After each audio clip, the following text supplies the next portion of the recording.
Hi, it's me again with Corel Tips and Tricks. Another pretty cool graphic, pretty easy.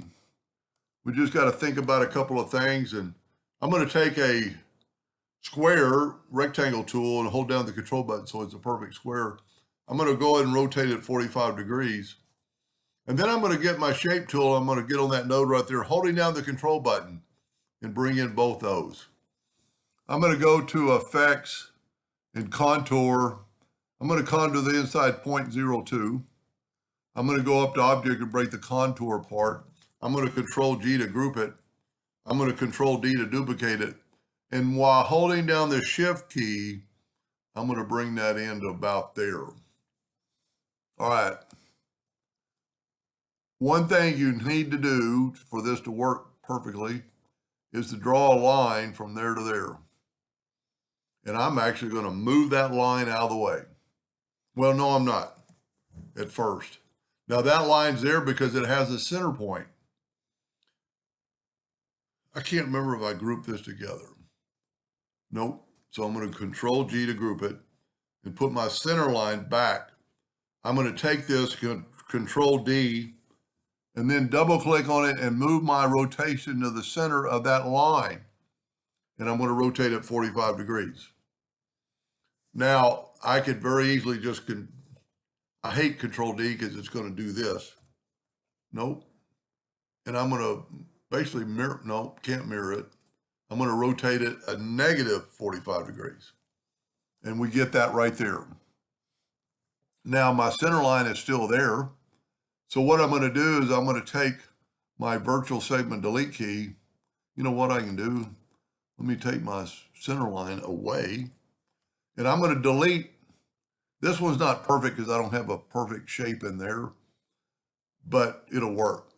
I'm going to take my virtual segment delete key. I'm going to delete all these lines, and I'm going to zoom in here, and I'm going to hold down the control button. The control button is going to help me basically do that. And I want to get all these lines that are inside the black line, because that's what we're going to fill in. Now I'm going to leave this one the same. I'm going to go ahead and group this together now. Control G to group it. And I'm going to take my Smart Fill tool and I'm going to fill that in. And see, by having that the same, it won't really matter. Now I'm going to move that out of the way. Well, you know what, if I move it toward my line, oh, I just saw I missed a point. That's almost a good exercise. I didn't cut away all the lines of the black to make this a short point.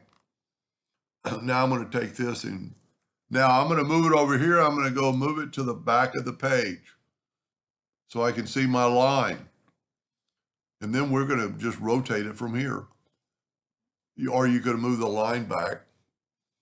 I can just move those out of the way if you want to take a screenshot. I'm going to change my color up a little bit. I'm going to get the interactive fill tool.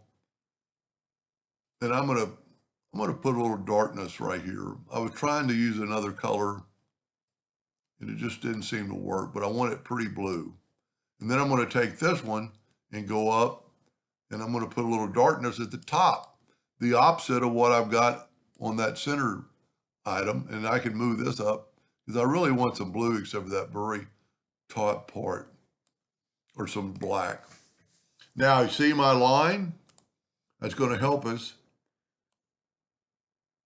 Control G to group it, Control D to duplicate it, double click on the X and move it to that center of that line. That line is a short line, but it's got a center. Now I'm going to rotate it 45 degrees, Control D, Control D, Control D, Control D, Control D, and all those parts are missing. Now, what probably the best thing to do is to grab it all, go up to Object, ungroup it all, and just get in there and remove that line. I think there's that line. Well, that didn't work. You know what? Maybe I can do this. There we go, and it's gone. That looks a lot better. I like it, because this looks like it's going in, and that looks like it's going out. And you could do a lot more with it. But just if you want to take a screenshot of that right there, and don't forget to put your line. You can do it this far and then put your line, and you can, it makes it rotate from the center of this curve so it looks like that in the middle. Anyway, I hope that helps somebody someday, and thank you for watching.